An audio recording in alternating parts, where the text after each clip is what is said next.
Hey guys, welcome to our channel. இன்றைக்கி வீடியோவில் நம்ம டேரோ கார்ட் ரீடிங் தான் பார்க்க போகிறோம். இந்த ரீடிங்கில் உங்களுடைய பாஸ்ட்டு, உங்களுடைய ப்ரெசன்ட், உங்களுடைய சப்கான்ஷியஸ் மைண்டில் என்ன இருக்குது, நெக்ஸ்ட்டு உங்கள் லைஃப்பில் என்ன நடக்க போகுது, மற்றவங்க உங்களை பற்றி என்ன நினைக்கிறாங்க, நீங்கள் உங்களை பற்றி என்ன யோசிச்சுட்டு இருக்கீங்க, இதுக்கான கேள்விகளுக்கு எல்லாமே பதில் இந்த ரீடிங்கில் உங்களுக்கு கிடைக்கும். இப்போ நம்ம பைல் நம்பர் 1, பைல் நம்பர் 2 2 கார்டுமே நம்ம இங்கே வச்சுருக்கோம். இதில் உங்களுக்கு எந்த கார்டு கூடுதல் அட்ராக்ஷனாக இருக்கோ, உங்களுடைய மனம் எந்த கார்டை சூஸ் பண்ண சொல்லுதோ அந்த கார்டை நீங்கள் சூஸ் பண்ணிக்கோங்க. உங்களால் சூஸ் பண்ண முடியலைன்னா கண்ணை மூடிட்டு நீங்கள் நல்லா ப்ரேயர் பண்ணிவிட்டு அதுக்கப்புறமா உங்களுக்கு அட்ராக்ஷன் எந்த கார்டில் ரொம்ப அதிகமாக இருக்கோ அந்த கார்டை சூஸ் பண்ணி எடுத்துக்கோங்க. இது உங்களுக்கு ஒரு ஜென்ரல் ரீடிங் மட்டும்தான். எது உங்களுக்கு ரெசனேட் ஆகுதோ அதை மட்டும் நீங்கள் எடுத்துக்கோங்க, மற்றதை விட்டுருங்க. உங்களுக்கு பர்சனல் ரீடிங் வேணும்னா நீங்கள் என்னை இன்ஸ்டா அல்லது மெயிலில் காண்டாக்ட் பண்ணுங்கள். இப்போ பைல் நம்பர் 1 சூஸ் பண்ணவங்களுடைய ரீடிங்கில் நம்ம போகலாம். இதில் இப்போ நம்ம பார்க்க போகிறது ப்ரெசன்ட் யூ, அதாவது நீங்கள் இப்போ எப்படி இருக்கீங்க, எதை பற்றி அதிகமாக யோசிக்கிறீங்கன்னு பார்க்கலாம். நீங்கள் இப்போ ரொம்ப யோசிக்கிறது உங்களுடைய பண விஷயத்தில் சில பிரச்சனைகளை நீங்கள் சந்திச்சிட்ருக்கீங்க. உங்களால் எந்த ஒரு முடிவுமே கரெக்டாக எடுக்க முடியல. இப்போ பண விஷயங்களாக இருக்கட்டும், அதில் எந்த ஒரு டிசிஷனையும் எடுக்க முடியல. ரிலேஷன்ஷிப்பாக இருக்கட்டும், அதில் உங்களால் முடிவுகள் எடுக்க முடியல. நான் என்ன பண்ணணும், ஏது பண்ணணும் அப்படின்னு ரொம்ப குழப்பத்தோடு இருக்கீங்க. அதே மீறி நீங்கள் ஏதாச்சும் ஒரு முடிவுகள் எடுத்தீங்க அப்படின்னா அந்த முடிவு பார்த்தீங்கன்னா பிரச்சனையில் தான் உங்களுக்கு போய் முடியுது. அதனால் நீங்கள் இப்போ எந்த விதமான டிசிஷனும் எடுக்காதீங்க. உங்கள் கையில் பணம் வருது, ஆனால் அந்த பணம் தங்க மாட்டேங்குது. சும்மா நீங்கள் வேஸ்ட் பண்ணிக்கிட்டே இருக்கீங்க. அதனால் நீங்கள் நிதானமாக பார்த்து யோசித்து செலவு பண்ணுங்க. செகண்ட் பார்க்க போகிறது பிளாக்கிங் கார்டு தான் பார்க்க போகிறோம். உங்கள் லைஃப்பில் எந்த விஷயம் உங்களை ரொம்ப பிளாக் பண்ணிக்கிட்டே இருக்குது அப்படின்னு பார்க்குறப்போ ரிலேஷன்ஷிப்னால் நீங்கள் ரொம்ப வேதனைகள், வலிகள் அனுபவிச்சுக்கிட்டே இருக்கீங்க. அந்த நபரை எங்கிட்ட தக்க வச்சுக்கணுமே அப்படின்னு நீங்கள் எஃபர்ட் போட்டுக்கிட்டே இருக்கீங்க. என்னத்தான் நீங்கள் எஃபர்ட் போட்டாலுமே அந்த நபர் உங்களை விட்டு விலகி தான் போகிறாங்க. இதனாலேயே உங்களால் எந்த ஒரு விஷயத்துலையும் கவனத்தை செலுத்த முடியல. உங்களுக்கு மேரேஜ் ஆகி டிவோர்ஸ் ஆகிடுச்சு அப்படின்னா இந்த ரீடிங்கை கேர்ள்ஸ் பார்த்துட்ருக்கீங்க அப்படின்னா உங்களுடைய குழந்தைகளை நீங்கள் தான் கவனிக்கிற மாதிரி இருக்குது. நீங்கள் உங்களுடைய பாஸ்ட் லைஃப்பை பற்றி ரொம்ப நீங்கள் கஷ்டப்பட்டுட்டே அதுவே உங்களை ரொம்ப நெகட்டிவாக மாற்றிக்கிட்டே இருக்குது. தேவையில்லாமல் யோசித்து தேவையில்லாத சுமைகளை சுமந்துட்டு நீங்கள் போகிறீங்க. அதனால் வலி வேதனைகள் தான் உங்களுக்கு அதிகமாக இருக்குது. இந்த டிப்ரெஷன் தான் உங்களை எப்போவுமே பிளாக் பண்ணிக்கிட்டே இருக்குது. உங்களுடைய சப்கான்ஷியஸ் மைண்டில் என்ன இருக்குன்னு பார்க்கலாம். உங்களுடைய சப்கான்ஷியஸ் மைண்டில் என்ன இருக்குது அப்படின்னா, நீங்கள் உங்களையே ரொம்ப திறமையானவங்கன்னு நீங்கள் நம்புறீங்க. அப்படி நம்புறப்ப கூட யாராவது ஒருத்தங்க நமக்கு வழிகாட்ட மாட்டாங்களா அப்படின்னு தான் நீங்கள் நினச்சிக்கிட்டே இருக்கீங்க. நீங்கள் லவ் பண்ணிக்கிட்டு இருக்கீங்க அப்படின்னா, நீங்கள் ஆணாக இருக்கீங்க அப்படின்னா நீங்கள் லவ் பண்ணக்கூடிய அந்த பொண்ணு ஃபினான்ஷியலில் ரொம்ப ஸ்ட்ராங்காக இருப்பாங்க. இதுவே உங்களுக்கு ஒரு பிரச்சனையாக இருக்கும். ஏன்னா உங்களுடைய சப்கான்ஷியஸ் மைண்டில் அவங்க நம்மளை விடையும் அதிகமாக சம்பாதிக்கிறாங்க, அதிகமாக சொத்து இதெல்லாமே இருக்கே, நம்ம இப்படியே இருக்கோன்னு சொல்லிட்டு அவங்க உங்ககிட்ட ரொம்ப கஷ்டப்படுத்துகிற மாதிரி தான் இருக்குது அந்த லேடி. ஏன்னா ஒவ்வொரு வாட்டியும் உங்களை சொல்லி காமிக்கிற மாதிரி இருக்குது. அதுதான் உங்களுடைய ஆள் மனதில் பதிஞ்சிருக்கு. இந்த ரீடிங்கை மேரீடான பர்சனோ இல்லை லவ்வராக இருக்கீங்க, நீங்கள் ரிலேஷன்ஷிப்பில் இருக்கீங்க அப்படின்னா ஒரு சிலருக்கு இந்த மாதிரி நடந்துகிட்ருக்கோம். இன்னும் சிலருக்கு நான் ஃபினான்ஷியலில் ரொம்ப ஸ்ட்ராங் ஆகணும், நல்லா சம்பாதிக்கணும், அதுக்கானவே தெரியல, அந்த மாதிரி தான் நீங்கள் மனசுலையே போட்டு பதிச்சு வச்சுருக்கீங்க. நீங்கள் இந்த நேரத்தில் ஏதாச்சும் ஒரு லேடி கிட்ட நல்ல டிசிஷன் கேட்டீங்க அப்படின்னா அது உங்களுக்கு நல்ல வழியை காட்டும். உங்களுடைய பாஸ்ட்டில் என்ன நடந்திருக்குன்னு பார்க்கலாம். உங்களுடைய பாஸ்ட் லைஃப்பில் பார்த்தீங்கன்னா நீங்கள் ஏதோ ஒரு விஷயத்துக்காக ரொம்ப வெயிட் பண்ணிக்கிட்டே இருந்திருக்கீங்க. அது உங்களுடைய ரிலேஷன்ஷிப்பாக இருக்கலாம், உங்களுக்கு பிரேக்கப் ஆகி இருக்கும், உங்களுடைய எக்ஸ் திரும்ப வரணும் அப்படின்னு வெயிட் பண்ணிக்கிட்டே இருக்கீங்க.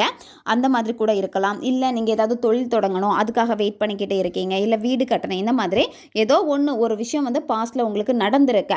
அந்த விஷயத்தில் இருந்து வெளியே வர முடியாமல் அந்த பாஸ்ட்லேயே என்ன பண்ணுறீங்கன்னா வெயிட் பண்ணிக்கிட்டே தான் நீங்கள் இருக்கீங்க. அதில் இருந்து துளி அளவு கூட நீங்கள் கால் வெளியே எடுத்து வைக்கல. அதுக்காகவே வெயிட் பண்ணி உங்களுடைய பாஸ்ட் லைஃபே பார்த்தீங்கன்னா நீங்கள் கழிச்ச நாட்கள் எல்லாமே ஒரு வெயிட்டிங்கில் தான் போயிருக்கு. அடுத்த கேள்வி, வரக்கூடிய 3 மாதம் உங்களுக்கு எப்படி இருக்கும்னு பார்க்கலாம். எப்படி போகும் அப்படின்னா ரொம்ப நல்லா தான் போகும். உங்களுடைய பிஸ்னஸாக இருக்கட்டும், ஜாபாக இருக்கட்டும், நல்ல ஒரு க்ரோத்தை நீங்கள் பார்ப்பீங்க.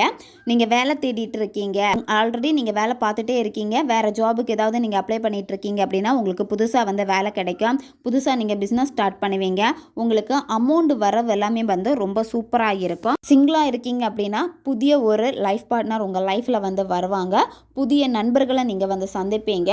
பண வரவு உங்களுக்கு ரொம்ப சூப்பராக இருக்கும். அப்கமிங் 3 மந்த் எப்படி இருக்கும்னு பார்த்தோம். அதுக்கப்புறமா அதாவது இந்த அப்கமிங் 3 மந்த் முடிஞ்சா அடுத்த நெக்ஸ்ட் மந்த் உங்களுக்கு எப்படி இருக்கும்னு பார்க்கலாம். யூனிவர்ஸுடைய எண்ட்லெஸ் பிளஸ்ஸிங் உங்களுக்கு இருக்கு.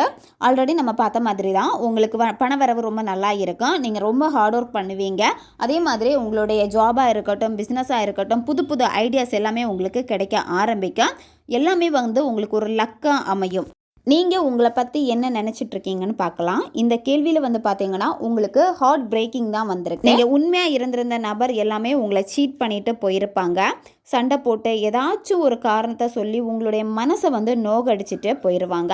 அப்படி போகிறப்ப வந்து உங்களுக்கு அதனால் வந்து ஒரு ஹார்ட் பிரேக் ஆகிருக்கு. நீங்கள் லவ்வர்ஸாக இருந்திருப்பீங்கன்னா நீங்கள் பிரேக்கப்பை சந்திச்சிருப்பீங்க. நீங்கள் உங்களை பற்றி திங்க் பண்ணுறப்பவே எல்லாருமே என்னை சீட் பண்ணுறாங்களே, ஒரு தொழிலாக இருக்கட்டும் அதுலேயும் என்னை சீட் பண்ணிட்டு போகிறாங்க, லவ்வாக இருக்கட்டும் அதுலேயும் சீட் பண்ணிட்டு போகிறாங்க, எல்லாருமே என்னை ஏமாற்றிட்டு இருக்காங்களே அப்படின்னு தான் நீங்கள் உங்களை பற்றி யோசிக்கிறீங்க. மற்றவங்க உங்களை பற்றி என்ன நினைக்கிறாங்கன்னு பார்க்கலாம். மற்றவங்க உங்களை பற்றி நினைக்கிறப்பவே நீங்கள் நல்லா லவ் பண்ணிகிட்டு இருக்கீங்க அப்படின்னு தான் உங்களை பற்றி நினைக்கிறாங்க. உங்களை பற்றி ஏதாவது யோசிச்சாலே அவனுக்கு என்ன, அவன் லவ் பண்ணிட்டு ஜாலியாக இருக்கான் அப்படின்னு தான் வந்து பேசுகிறாங்க. நீங்கள் பிஸ்னஸ் பண்ணுறீங்க அப்படின்னா நீங்கள் நல்ல பார்ட்னர்ஷிப் வச்சுருக்கீங்க, உங்கள் பிஸ்னஸ் நல்லா போகுது, அந்த மாதிரி தான் மற்றவங்க வந்து யோசிச்சுட்டு இருக்காங்க. இன்னும் சிலருக்கு இது எப்படி இருக்கும்னா, நீங்கள் எல்லார்கிட்டையும் அன்பாக நடந்துக்கிறீங்க, ஆண் பெண் பாகுபாடு இல்லாமல் நீங்கள் எல்லார்கிட்டையும் நல்லா அக்கறை காமிக்கிறீங்க, இந்த மாதிரி உங்களை பற்றி நினைக்கிறாங்க. அடுத்த கேள்வி, உங்களுக்கு வர வருஷம் எப்படி இருக்கும், ஹோப் அல்லது ஃபியர் என்ன இருக்கும் அப்படின்னு பார்க்கலாம். ஹோப் வந்து பார்த்திங்கன்னா எல்லாத்துலேயுமே நான் ஜெயிப்பேன் அப்படிங்கிற ஒரு தன்னம்பிக்கை உங்களுக்கு ரொம்ப அதிகமாகவே இருக்கும். இதில் சிலருக்கு வந்து பார்த்திங்கன்னா கோர்ட் கேசஸ் வந்து நடந்துகிட்ருக்கோம், இல்லைனா கோர்ட் கேஸ் வந்து சந்திச்சிட்ருப்பீங்க. இப்போ நீங்கள் வந்து டிவோர்ஸ் எடுக்கணும்னா டிவோர்ஸுக்கான கேசஸ் போயிட்டுருக்கோம், இல்லை ப்ராப்பர்ட்டி ரிலேட்டடாக ஏதாவது கேசஸ் நடந்துகிட்ருக்கோம், பிஸ்னஸ் டீல் சம்மந்தப்பட்ட ஏதாவது கேசஸ் நடந்துகிட்ருக்கோம். ஸோ இந்த மாதிரியெல்லாம் இருக்கிறப்போ அதில் நான் தோற்றுருவேணும்னு ஒரு பயம் இதெல்லாமே உங்களுக்கு இருக்கும். ஃபைனல் அவுட்கம் என்னன்னு இப்போ பார்க்கலாம். உங்களுக்கு அடுத்த 6 மாதம் எப்படி இருக்கும்னு ஃபஸ்ட்டு நம்ம பார்த்தது. உங்களுக்கு வரக்கூடிய 3 மாதம் எப்படி இருக்கும், அடுத்த 3 மந்த் எப்படி இருக்கும்னு பார்த்தோம். அதுக்கப்புறமா நீங்கள் கணக்கு போடணும் இந்த 6 மந்த் எப்படி இருக்கும்னு. இது உங்களுடைய ஃபைனல் அவுட்கம். உங்கள் லைஃப்பில் வந்து நிறைய அனுபவங்களை கற்றுப்பீங்க, நிறைய விஷயங்கள் வந்து உங்களுக்கு கற்றுக் கொடுக்கும், நல்ல பணம் சம்பாதிப்பீங்க. அதே மாதிரி ரொம்ப பெஸ்ட்டான ஒரு பர்சனாக நீங்கள் வருவீங்க. மற்றவங்களுக்கு நீங்கள் என்ன ஒரு முடிவு சொன்னாலுமே அது வந்து கரெக்டாக இருக்கும். நீங்கள் வேலை பார்த்துட்ருக்கீங்க அப்படின்னா உங்களுக்கு நல்ல ப்ரொமோஷன் கிடைக்கும், சேலரி இன்க்ரிமெண்ட் எல்லாமே வந்து ரொம்ப நல்லா இருக்குது. ரிலேஷன்ஷிப்பில் இருக்கீங்க அப்படின்னா உங்களுடைய ஹஸ்பண்ட் வந்து உங்களை ரொம்ப டாமினேட் பண்ணுவாங்க. அதாவது இந்த ரீடிங்கை வந்து ஃபீமேல் பார்த்துட்ருக்கீங்க அப்படின்னா உங்களுடைய ஹஸ்பண்ட் ரொம்ப டாமினேட் பண்ணுவாங்க. சில நேரம் உங்களால் எந்த ஒரு முடிவுகளும் எடுக்க முடியல அப்படின்னா நீங்கள் உங்கள் வீட்டில் அப்பா கிட்டேயோ இல்லை உங்களுடைய அண்ணா கிட்டேயோ இல்லை உங்களுடைய நண்பர்கள் கிட்டேயோ, அதாவது மெயில் கிட்ட, இந்த மாதிரி நான் குழப்பத்தில் இருக்கேன் அப்படின்னு உங்களுக்கே தோணும், இவங்க கிட்ட சொன்னால் இவங்க கொடுக்கக்கூடிய டிசிஷன் வந்து ரொம்ப நல்லா இருக்கும் அப்படின்னு, அந்த மாதிரி இருக்கக்கூடிய நண்பர்கள் கிட்டேயோ நீங்கள் வந்து டிசிஷன் கேளுங்க. அவங்க கொடுக்கக்கூடிய டிசிஷன் வந்து உங்களுக்கு ரொம்ப நல்லதாக அமையும். ஓகே காய்ஸ், இது வந்து பைல் நம்பர் 1 சூஸ் பண்ணவங்களுடைய ரீடிங்கு. இதில் உங்களுக்கு எது ரிசனேட் ஆகுதோ அதை மட்டும் நீங்கள் எடுத்துக்கோங்க, மற்றதை விட்டுருங்க. இது ஜென்ரல் ரீடிங் மட்டும்தான், அதனால் உங்களுக்கு எது மேட்ச் ஆகுதோ அதை மட்டும் எடுத்துக்கோங்க.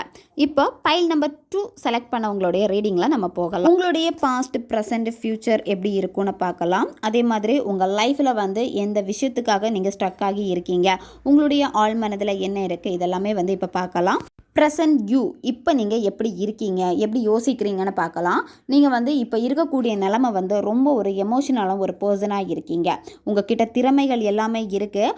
ஆனால் என்னென்னா நீங்கள் எமோஷனலால் முடிவுகள் எடுக்கிறீங்க, அந்த முடிவுகள் எதுவுமே வந்து உங்களுக்கு நல்லதாக வராது. உங்கள் வாழ்க்கையில் நீங்கள் சந்தித்த சில தோல்விகள்னால நீங்கள் ரொம்ப எமோஷனலாக இருக்கீங்க. அந்த எமோஷனலாக என்ன பண்ணுது அப்படின்னா நீங்கள் ஓவராக ட்ரிங்க் பண்ண வைக்குது. அதாவது இந்த ரீடிங்கை வந்து பசங்க பார்த்துட்ருக்கீங்க அப்படின்னா நீங்கள் கொஞ்சம் ட்ரிங்க் பண்ணக்கூடிய ஒரு பர்சனாக இருப்பீங்க. இதனாலேயே உங்களுடைய ஹெல்த்தை வந்து நீங்கள் கெடுத்துக்கக்கூடிய ஒரு பர்சனாக இருப்பீங்க. ரொம்ப எமோஷனல் ஆகி சரியாக சாப்பிடாம, தூக்கம் இல்லாமல், இதனால் சில உடல் சார்ந்த பிரச்சனைகளையும் நீங்கள் சந்திச்சுட்டு இப்போ இருப்பீங்க. செகண்ட் வந்து பிளாக்கிங் கார்டு பார்க்க போகிறோம். என்ன விஷயம் உங்களை ரொம்ப வந்து பிளாக் பண்ணுது அப்படின்னு. நீங்கள் ஒரு விஷயத்த மனசில் ரொம்ப நினச்சிக்கிட்டே இருக்கீங்க. அந்த விஷயம் வந்து எனக்கு நடக்குமா நடக்காதா அப்படிங்கிற வந்து ஒரு கன்ஃபியூஷன்லேயே நீங்கள் இருக்கீங்க. இது எப்படி நடக்கும், எப்படி நம்ம வந்து நடக்கிறதுக்கு என்ன பண்ணணும், இந்த மாதிரி யோசிக்கிறப்ப அங்கே வந்து நீங்கள் கண்டிப்பாக ஒரு தடங்களை வந்து சந்திச்சுட்டே இருக்கீங்க. இந்த மாதிரி சமயத்தில் நீங்கள் என்ன பண்ணணும் அப்படின்னா நீங்கள் எமோஷனலுக்கு முக்கியத்துவம் கொடுக்காதீங்க, ரெண்டையுமே பேலன்ஸ் பண்ணிக்கோங்க. எமோஷனல், உங்களுடைய டிசிஷன் மேக்கிங் ரெண்டையுமே வந்து நீங்கள் கரெக்டாக ப்ராப்பராக வந்து கையாளுங்க. அதே மாதிரி என்ன நடக்கணும் அப்படின்னு நீங்கள் உங்களுடைய இஷ்ட தெய்வத்தை வேண்டிங்க அப்படின்னா அது உங்களுக்கு நடக்கும். அடுத்த கேள்வி, உங்களுடைய சப்கான்ஷியஸில் என்ன இருக்குன்னு பார்க்கலாம். உங்களுடைய சப்கான்ஷியஸ் மைண்டில் வந்து எந்த ஒரு விஷயத்துலையுமே வந்து நீங்கள் சாட்டிஸ்ஃபேக்ஷன் ஆகலை. எந்த ஒரு விஷயத்தை எடுத்துக்கிட்டாலுமே அது உங்களுக்கு மன நிறைவாகவே இருக்க மாட்டேங்குது.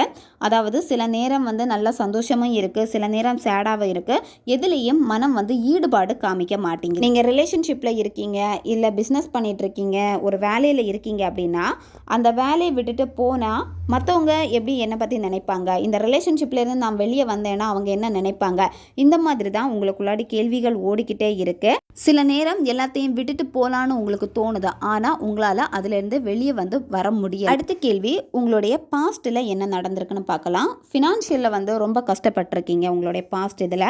அதாவது கையில் வந்து காசு வரும், ஆனால் அந்த காசு வந்து உங்ககிட்ட தங்காது, அது எப்படியாவது செலவாகிக்கிட்டே இருக்கும். உங்களால் ஃபினான்ஷியலில் வந்து கரெக்டாக வந்து உங்களால் கையாள முடியலை. இப்போ நீங்கள் ஒரு பிஸ்னஸ் பண்ணிகிட்ருக்கீங்க அப்படின்னா அதில் வந்து காசு உங்களுக்கு வரதும் தெரியாது, போகிறதும் தெரியாது. இதனாலேயே குடும்பத்தில் பிரச்சனை, உங்களுடைய ரிலேஷன்ஷிப்பில் பிரச்சனை. நீங்கள் லவ் பண்ணிகிட்ருக்கீங்க அப்படின்னா அங்கே ஃபினான்ஷியல் தான் அவங்க ரொம்ப எதிர்பார்க்குறாங்க, நல்ல ஸ்டேட்டஸ் எதிர்பார்க்குறாங்க. இந்த மாதிரி நிறைய பிரச்சனைகளை வந்து ஃபினான்ஷியல் சம்மந்தப்பட்ட பிரச்சனைகளை வந்து நீங்கள் பார்த்துருப்பீங்க. அடுத்த கேள்வி, அப்கமிங் 3 மந்த் உங்களுக்கு எப்படி இருக்குன்னு பார்க்கலாம். வரக்கூடிய மாதம் வந்து பார்த்தீங்கன்னா உங்களுக்கு கொஞ்சம் நெகட்டிவாக தான் இருக்கும். நீங்கள் ரொம்ப நெகட்டிவாக இருப்பீங்க. அதாவது உங்களுக்கு நல்ல ஒரு டிப்ரெஷன் பயங்கரமாக இருக்கும், ரொம்ப டென்ஷன், ஒர்க்கு டென்ஷன் இருக்கும். பிஸ்னஸ் பண்ணுறீங்கன்னா அது ஒரு டென்ஷன், லவ் பண்ணிகிட்டு இருக்கீங்கன்னா அங்கே ஒரு டென்ஷன். அதுவே உங்களை ரொம்ப டிப்ரெஷனுக்குள்ளாடியே கொண்டு போகும். இதனாலே வந்து பார்த்தீங்கன்னா சம்டைம்ஸ் உங்களுக்கு சூசைட் தாட் இந்த மாதிரியெல்லாம் வர்றதுக்கான சான்சஸ் வந்து அதிகமாக இருக்குது.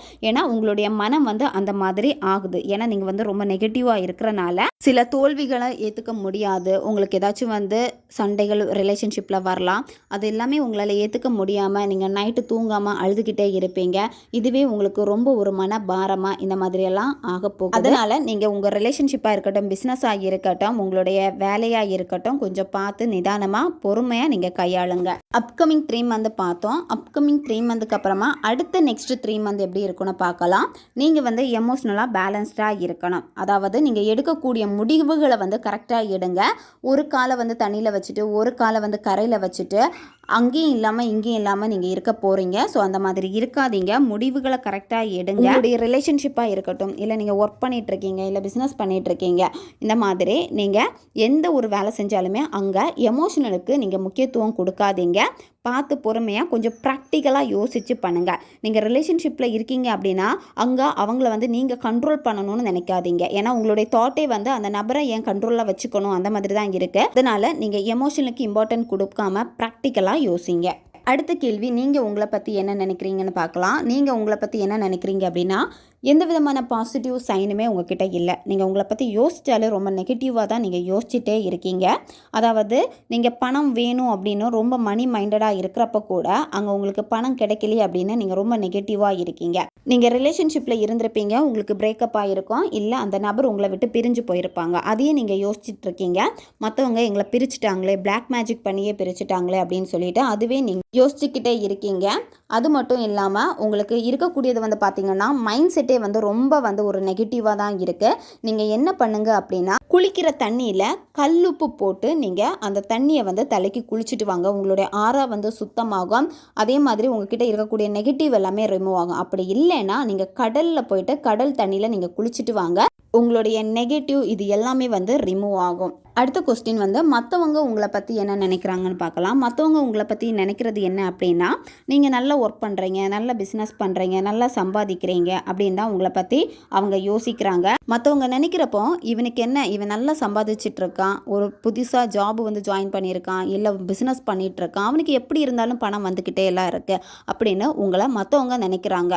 அவங்களுடைய கண்ணோட்டம் எல்லாமே வந்து பார்த்தீங்கன்னா நீங்கள் ரொம்ப நல்லா இருக்கீங்க, முன்னேறிக்கிட்டே இருக்கீங்க, இந்த மாதிரி ஒரு பார்வையில் உங்களை பார்க்குறாங்க. வரக்கூடிய வருஷத்தில் உங்களுடைய ஹோப் அல்லது ஃபியர் எப்படி இருக்குன்னு பார்க்கலாம்.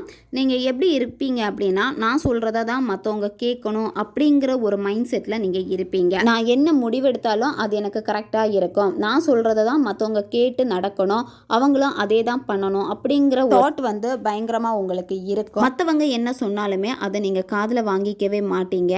நீங்கள் மற்றவங்களுடைய அட்வைஸும் கொஞ்சம் கேளுங்க. உங்களுடைய அப்பாவாக இருக்கலாம், இல்லை உங்களுடைய அண்ணாவாக இருக்கலாம், தம்பியாக இருக்கலாம், இல்லை உங்களுடைய நண்பர்களாக இருக்கலாம். நீங்கள் அவங்கக்கிட்ட வந்து சில முடிவுகள் வந்து எடுக்கிறப்போ அவங்கக்கிட்டையும் ஆலோசனை பண்ணி உங்களுக்கு பெருசாக எதுலேயுமே வந்து பயம் இருக்காது. ஏன்னா நீங்கள் எடுக்கக்கூடிய முடிவுகள் வந்து ரொம்ப நல்லா தான் இருக்கும். ஃபைனல் அவுட்கம் என்னன்னு பார்க்கலாம். ஆல்ரெடி அப்கமிங் 3 மந்த் பார்த்தோம், அதுக்கப்புறமா வரக்கூடிய நெக்ஸ்ட் 3 மந்த் பார்த்தோம், அதுக்கு அடுத்து தான் வரக்கூடிய 6 மாதத்துக்கு நம்ம இப்போ பார்க்க போகிறோம். உங்களுக்கு இந்த ஃபைனல் அவுட்கம் எப்படி இருக்குன்னு பார்ப்போம். நீங்கள் என்னதான் முடிவுகள் எடுத்தாலுமே வந்து உங்ககிட்ட வந்து மெச்சூரிட்டி கிடையாது. நீங்கள் சில விஷயங்களை வந்து உங்களுக்கு சுத்தமாக எக்ஸ்பீரியன்ஸே இருந்திருக்காது, அதனாலே அங்கே ஒரு மெச்சூரிட்டி இல்லாமல் இருக்கும். அப்போது நீங்கள் நிறைய ஐடியாஸ் எல்லாமே உங்களுக்கு வரும். நீங்கள் வந்து வேலை பார்க்குறீங்க அப்படின்னா அங்கே நிறைய ஐடியாஸ் வரும், ஒரு பிஸ்னஸ் பண்ணுறீங்கன்னா அங்கே நிறைய ஐடியாஸ் எல்லாமே வரும். ஆனால் அந்த இடத்துல அதை எப்படி செயல்படுத்தணுங்கிறது உங்களுக்கு தெரியாது. நல்லா படிச்சிருப்பீங்க, எல்லாமே உங்களுக்கு தெரியும், ஆனால் அதை கரெக்டாக உங்களுக்கு வந்து ஃபாலோ பண்ண வராது. ரிலேஷன்ஷிப்னு வரப்போ இதில் ரெஸ்பான்சிபிலிட்டி எடுத்துக்கிறதுக்கு விரும்ப மாட்டீங்க. இப்போ உங்களுக்கு மேரேஜ் ஆகிருந்திருக்கலாம், இல்லை நீங்கள் ரிலேஷன்ஷிப்பில் இருக்கலாம், அந்த இடத்துல எல்லாமே வந்து நான் தான் பண்ணணுமா அப்படிங்கிற ஒரு தாட் உங்களுக்கு இருக்கும். அங்கே எந்த விதமான முடிவுகளும் நீங்கள் எடுக்க மாட்டீங்க. உங்ககிட்ட நல்ல நாலேஜ் இருக்குது, திறமை இருக்குது, அதுக்கான எக்ஸ்பீரியன்ஸும் உங்களுக்கு இல்லை. அப்போ நீங்கள் என்ன பண்ணணும் அப்படின்னா எக்ஸ்பீரியன்ஸை வந்து வளர்த்துக்கோங்க. நாலேஜு எல்லாமே இருக்கிறப்ப அதை எப்படி நம்ம செயல்படுத்தலாம் அப்படின்னு சொல்லிட்டு அதை பர்ஃபெக்டாக பண்ணீங்க அப்படின்னா உங்களுக்கு ரொம்ப நல்லதாக அமையும். இப்போ நம்ம பார்த்தது ஃபைல் நம்பர் 2 செலக்ட் பண்ணவங்களுடைய ரீடிங். இது ஒரு ஜென்ரல் ரீடிங் மட்டும்தான். உங்களுக்கு இதில் எது ரெசனேட் ஆகுதோ அதை மட்டும் எடுத்துக்கோங்க, மற்றதை விட்டுருங்க. உங்களுக்கு பர்சனல் ரீடிங் வேணும்னா நீங்கள் என்னை இன்ஸ்டாவில் இந்த மெயிலில் காண்டாக்ட் பண்ணுங்கள். நம்ம சேனல் உங்களுக்கு பிடிச்சிருக்குன்னா மறக்காமல் சப்ஸ்கிரைப் பண்ணிக்கோங்க. வீடியோவை தேவைப்படுற உங்கள் ஃப்ரெண்ட்ஸுக்கும் மறக்காமல் ஷேர் பண்ணுங்கள், அவங்களுக்கும் இது உபயோகமாக இருக்கும். இன்னும் நிறைய வீடியோஸ் நம்ம சேனலில் அப்லோட் ஆகிட்டே இருக்கும். பக்கத்தில் இருக்க பெல் பட்டனையும் மறக்காமல் ப்ரெஸ் பண்ணி வச்சுக்கோங்க. அப்போ தான் நான் போடுற வீடியோஸ் எல்லாமே உடனுக்குடன் உங்களுக்கு நோட்டிஃபிகேஷனில் வந்துக்கிட்டே இருக்கும். அடுத்த வீடியோவில் சந்திக்கலாம். நன்றி.